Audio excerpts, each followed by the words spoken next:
Révision constitutionnelle en rez-de-chaussée, l'Église catholique, vigie de la démocratie. En République démocratique du Congo, l'Église catholique s'impose une fois de plus comme un acteur clé dans les débats sur la révision constitutionnelle. Alors que des discussions émergent sur une possible modification de la loi fondamentale, notamment sur la limitation des mandats présidentiels, les voix de la Conférence épiscopale nationale du Congo, CENCO, et du Comité laïque de coordination, CLC, s'élèvent pour dénoncer une initiative qu'elle juge inopportune et dangereuse pour la stabilité démocratique.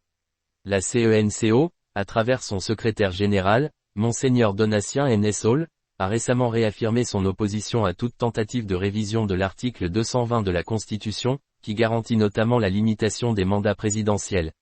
Lors des États généraux de la justice en novembre, il a souligné les implications financières et sociales d'une telle entreprise, dans les conditions sociales actuelles, qui dit référendum, dit élection, et qui dit élection, dit beaucoup d'argent. Est-ce qu'on peut se le permettre? Cette position trouve un écho auprès du CLC, une organisation catholique influente, qui a qualifié toute tentative de révision ou de changement constitutionnel d'inadéquate dans le contexte actuel. Selon le CLC, la priorité devrait être accordée à la résolution des défis sociaux, économiques et sécuritaires du pays avant de s'engager dans un débat constitutionnel. Ce n'est pas la première fois que l'Église catholique en rez-de-chaussée s'oppose à des réformes constitutionnelles.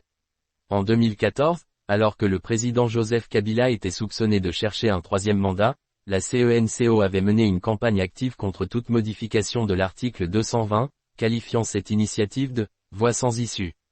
Depuis lors, l'Église catholique est perçue comme une vigie de la démocratie congolaise, jouant un rôle essentiel dans la défense des principes constitutionnels. Le comité laïque de coordination appelle désormais à un dialogue entre les forces politiques et sociales pour aborder la question de manière concertée.